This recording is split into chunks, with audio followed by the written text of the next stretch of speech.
एक तरफ अमेरिका के राष्ट्रपति डोनाल्ड ट्रंप ईरान को सख्त संदेश देने के लिए अपनी सैन्य ताकत का प्रदर्शन कर रहे हैं, तो दूसरी तरफ उसी ताकत की रीढ़ अमेरिकी नौसेना के जवान आज मानसिक, भावनात्मक और पारिवारिक दबाव से जूझ रहे हैं। नमस्कार, मैं आपके साथ विभा उपाध्याय और आप देख रहे हैं न्यूज़ 18 बिहार झारखंड का डिजिटल प्लेटफॉर्म। अमेरिकी नौसेना का सबसे आधुनिक और ताकतवर विमान वाहक पोत USS जेराल्ड आर फोर्ड पिछले 8 महीने से लगातार समुद्र में तैनात है और अब इसकी तैनाती फिर से बढ़ा दी गई।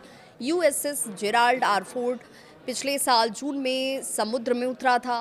पहले इसे भूमध्य सागर भेजा गया, फिर कैरेबियन क्षेत्र में मिशन बदला, उसके बाद अटलांटिक पार कर और अब मिडिल ईस्ट में तैनाती। मकसद साफ, ईरान को डराना और दुनिया को अमेरिकी ताकत दिखाना। लेकिन सवाल ये कि क्या इस ताकत की कीमत सैनिक चुका रहे हैं? अमेरिकी अखबार वॉशिंगटन पोस्ट की रिपोर्ट ये कहती है कि शांति काल में किसी एयरक्राफ्ट कैरियर की सामान्य तैनाती करीब 6 महीने होती है, लेकिन USS फोर्ड के जवान पहले से ही 8 महीने घर से दूर हैं। अब ये अवधि 11 महीने तक की जा सकती है। अगर ऐसा हुआ तो ये अमेरिकी नौसेना के इतिहास की सबसे लंबी लगातार तैनाती बन जाएगी। जहाज पर तैनात करीब 5,000 जवान, जिनमें से कई की उम्र सिर्फ 20 से 25 साल है, अब परेशान हैं। एक महिला सैनिक ये भी कहती है कि मैं लगभग 1 साल से अपनी छोटी बच्ची से दूर हूँ। अब नौसेना छोड़ने पर विचार कर रही हूँ। एक अन्य जवान अपने परदादा के अंतिम संस्कार में भी नहीं जा सका। कई महीनों से बच्चों से लोग मिल नहीं पाए। कई सैनिक तो ऐसे हैं जिन्होंने अपने बच्चों का मुंह तक नहीं देखा। शादियाँ, जन्मदिन, पारिवारिक समारोह सब कुछ खत्म है अभी इस वक्त। सबसे बड़ी परेशानी जहाज की गतिविधियाँ गोपनीय होने की वजह से परिवार से नियमित संपर्क भी नहीं हो पाता। कभी कभी 2 से 3 हफ्ते तक कोई बात नहीं होती। जहाज के कमांडिंग ऑफिसर कैप्टन डेविड स्कारोसी ने भी ये माना कि तैनाती बढ़ाए जाने से जवान और उनके परिवार को झटका लगा है।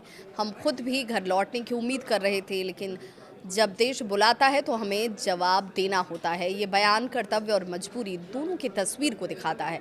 लंबी तैनाती का असर अब जहाज पर भी दिखने लगा है। रिपोर्ट ये कहती है कि USS फोर्ड के सीवेज सिस्टम में खराबी आ गई है। 650 टॉयलेट में से कई काम ही नहीं कर रहे, जिनसे जवानों को अब लाइन में इंतजार करना पड़ता है। हालांकि नौसेना का यहां तक दावा है कि स्थिति नियंत्रण में है और मिशन पर कोई इसका असर नहीं पड़ा है। एक मां ये भी कहती है कि फरवरी में बेटे को लेने जाने वाली थी, लेकिन तैनाती बढ़ने की खबर आई और पूरा प्लान रद्द करना पड़ा। आज सवाल सिर्फ सैनिकों का नहीं, उन परिवारों का भी है जो हर दिन अनिश्चितता में जी रहे हैं। ट्रंप प्रशासन के सामने चुनौती साफ है।